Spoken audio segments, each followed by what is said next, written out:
Corona काल में सरकारी तंत्र की बेशर्म कहानी हर रोज सामने आ रही है। कुछ ऐसी ही कहानी इस बुजुर्ग और उनके परिजनों का है। कोविड का टीका केपी सिन्हा हॉस्पिटल में लगाया। टीका लगाने पूरा मैं, मेरी पत्नी और मेरी माता जी, टीका लगाने के बाद मुझे बुखार आ गया। 2 दिन बुखार में ही ऑफिस अप डाउन किया, मार्केटिंग भी किया। इसी बीच में हो सकता है किसी कोविड मरीज के संपर्क में आ गया, मुझे पता नहीं। बुखार रहने के कारण मैंने 8 या 9 तारीख को 9/4 को कोविड का जांच कराया, जिसमें 10 को मुझे कोविड पॉजिटिव मिला रिपोर्ट में। तो मैंने अपने आप को क्वारंटाइन कर लिया। क्वारंटाइन करने के बाद घर में इलाज दवा उवा कोविड हेल्थ सेंटर से मंगाकर लिखवा कर दवा बाहर से मंगवाया, दवा खाया। मुझे 14 तारीख को बुखार, खांसी, सर्दी सब खत्म हो गया। अब जीभ में स्वाद, नाक में सुगंध सब आ गया। 16 तारीख को 14 तक मेरी पत्नी मॉर्निंग वॉक की। 15 को बोली कि मुझे कुछ तबीयत ख़राब है, तो उसको भी टेस्ट कराने के लिए प्राइवेट लैब में भेजा। उस टेस्ट करा के 15 का आई, तो बोले कि तुम भी अपना नीचे एक रूम में उसको भी क्वारंटाइन कर दिए कि टेस्ट रिपोर्ट क्या आता है। 16 का उसका टेस्ट रिपोर्ट मैसेज के द्वारा शाम में पॉजिटिव आया, लेकिन 16 को उसका तबीयत बिगड़ने के कारण पैखाना बहुत हो रहा था, वीकनेस था, ऑक्सीजन लेवल कम था।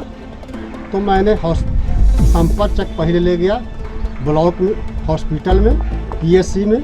वहाँ उसका कोरोना टेस्ट कराया। उसके बाद टेस्ट कराने के बाद पॉजिटिव आया, तो हमने वहीं पास में एक शारदा हॉस्पिटल है संपर्क चेक में ही, वहाँ ले गया। वहाँ बोले कि यहाँ इलाज नहीं है, ऑक्सीजन लगाएं, लेकिन जल्दी कोविड के चलते वो ठीक से इलाज नहीं कर सके। बोले यहाँ व्यवस्था नहीं है, एनएमसीएच ले जाइए।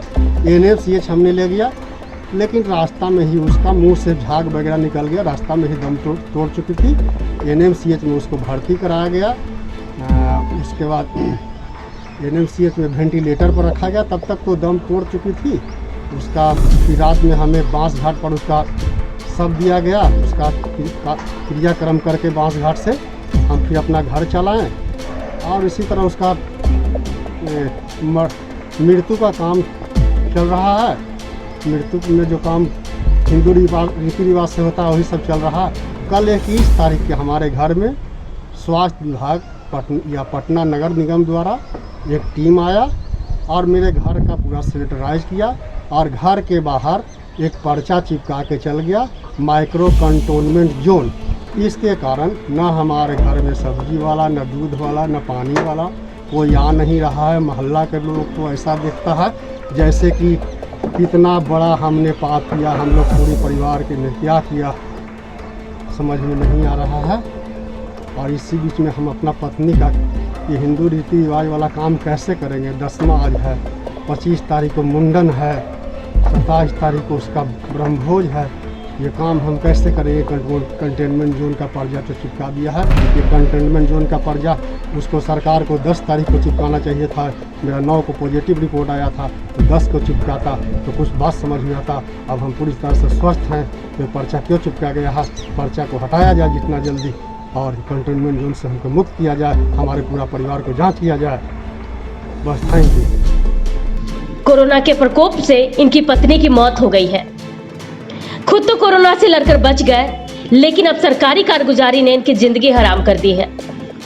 जब परिवार कोरोना पीड़ित था तब प्रशासनिक महकमा यहाँ ताकने तक नहीं आया, मगर मौत के बाद घर पर ऐसी नोटिस चस्पा की गई कि इनका जीना हराम हो गया।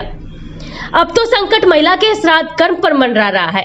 आसपास के लोगों का रवैया ऐसा है जैसे इन्होंने कोई बड़ा गुनाह कर दिया हो।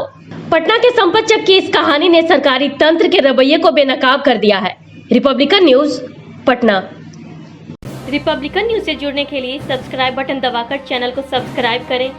नोटिफिकेशन प्राप्त करने के लिए यहाँ बेल को दबाएं। वीडियो अच्छा लगे तो लाइक करें और दोस्तों के साथ शेयर करना ना भूलें।